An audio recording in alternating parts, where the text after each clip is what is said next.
Welcome back. On today's Dungeon Design Drive-By, we take a look at a one-shot that I like to call the Swamp Hag of Hoghollow Swamp.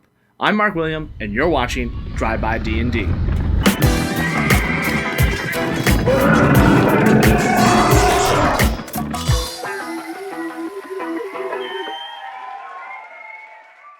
In this one-shot, the adventurers are going to be sent to Hoghollow, a town on the outskirts of an empire. You get to choose that part. This town is like a backwater town. It's muddy. It's very poor population. When the players arrive, it's, wet and damp and dark, torchlight, that type of scene. For this whole mission, I tried when I did this with my group to make it very, gothic horror type of feel. It's nighttime, they're walking through muddy streets, and they've been sent. It's actually centered around a cleric, actually. So the mission is built around this idea that the farmers have been plagued by an evil from the Swamp Hag, and they've now went to this higher religious authority to bring some heroes to deal with this. Some, well-trained, knowledgeable clerics or some of their warriors. Kind of like a Knights Templar type of thing. So they'll arrive. They've been hired. And I've chosen, a cleric, a ranger, they do know they're going to a swamp, so they'd have someone maybe trained like that, and then just some muscle, like a big-ass warrior or something like that. They arrive to the town. It's late.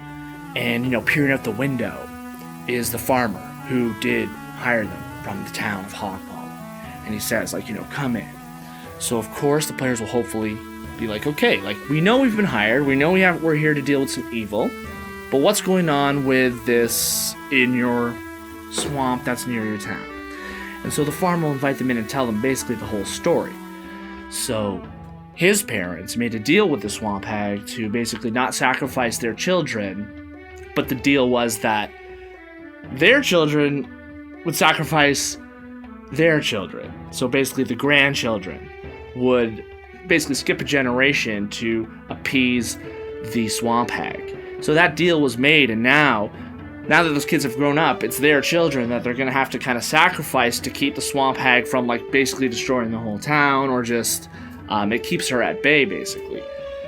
However, the next morning, the farmer's son, little Jeremiah, or whoever you want to call him, he's the first to go, and now all of a sudden the deal's not so great. So they've gathered all the money they could, they've hired these people, they tell them that basically you got to get rid of the hag, but the swamp is very murky and hard to get through, and the farmer will give them clues and some helpful hints for their journey as they leave the farmhouse. So he's going to direct them to this guide stone that's on the edge of town that has some clues about how to make their way through the swamp. Furthermore, the wife, or you can use any of the characters really, who leads them to the guide stone, she'll kind of stop by this white bark tree that I call, that has white bark on it. And people in the town really respect white bark as it's very meaningful. And if you burn it, like an incense, and follow that trail, it could help them through the swamp. It's an old legend. So if the players do take some of the white bark, it will be a way to help the players navigate through the swamp, as you'll see in one moment.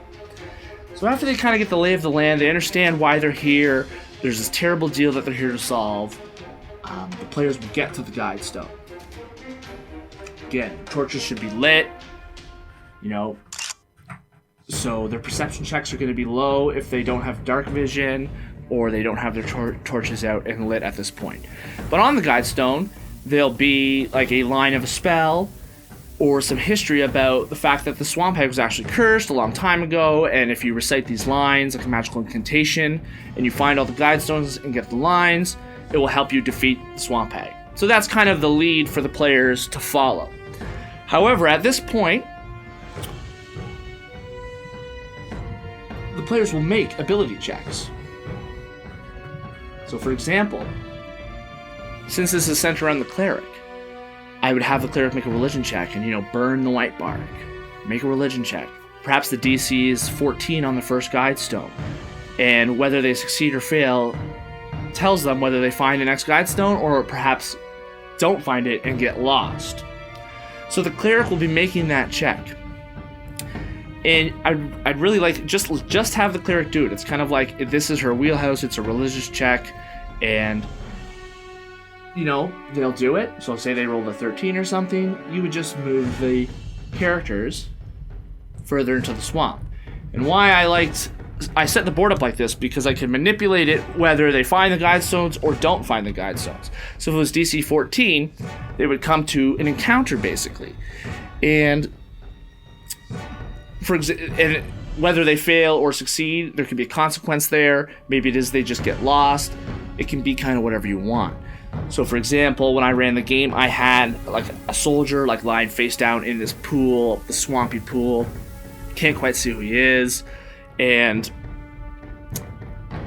I can't recall if I mentioned this, but the farmer would have said his brother went out looking in the past on their own. They tried to solve it on their own, but he hasn't come back. I'd have that story element sort of baked into to make this whole thing seem real. So if they rolled 13, however, though, they'll find the body. For example, that they're going to find the body every time, but I'd have it maybe if they failed the check, they find the body, no guide stone, and the body actually turns into a skeleton. They would have a combat encounter of something of that nature.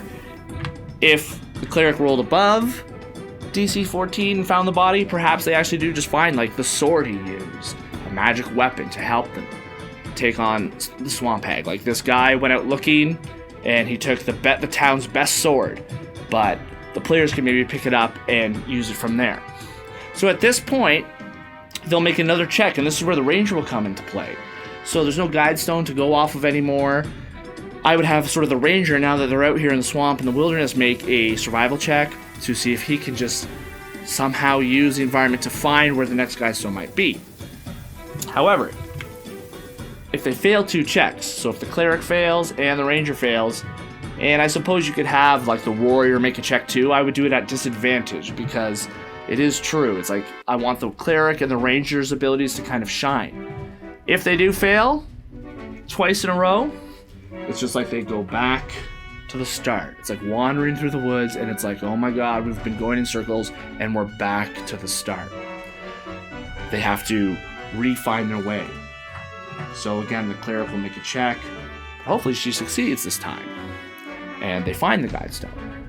Again, there'll be another line of the curse that they can use to help weaken the Swamp Hag there. So at this point, players, you can decide how many guide stones they have to find. So maybe 2 or 3. But again, I like the way I set this up, because you can kind of just maneuver different encounter scenarios. And for example, one time I had it where they were wandering and they found a nymph type character who was hey, I know where the next guide stone is. But in fact, the green hag can change her appearance using illusory appearance to appear as a humanoid of any kind, and it's very difficult to detect, DC 20 intelligence, I believe, and she would lead them astray again, right? So I would have this more as the green hag is kind of following them, using her abilities. She can also use invisible passage, the green hag, to just disappear. So in a game I played, I had the nymph show up, be yeah, just follow me, right? And basically disappeared, left the adventurers just again, no guide stone, wandering through the swamp alone, and basically, I even used the green hag's vicious mockery to attack them a little bit there as a psychological thing.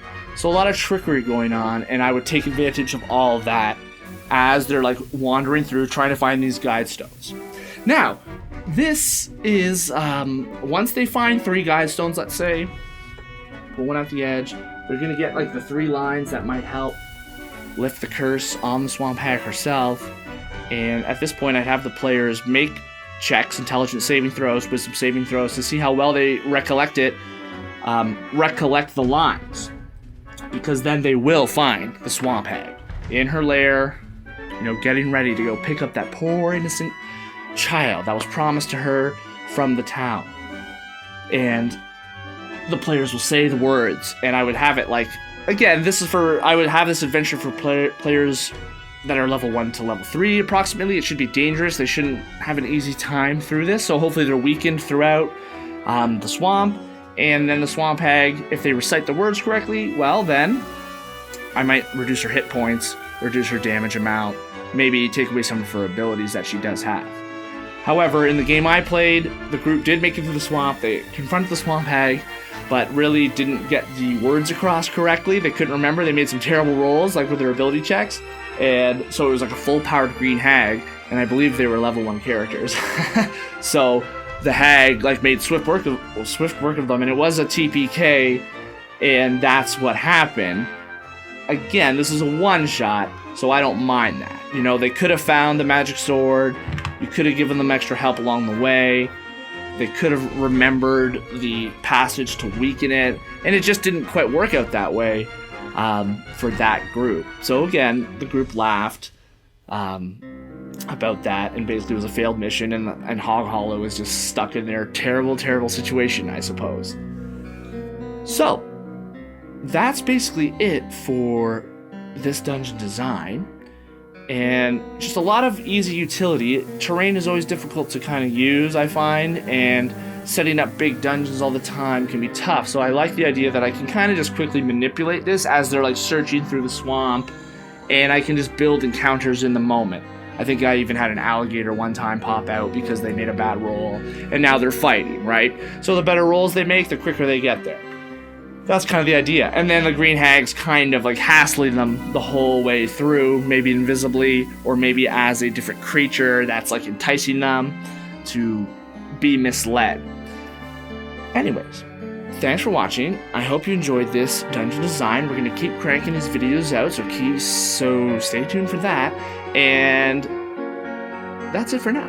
So remember, all day long, all night till dawn.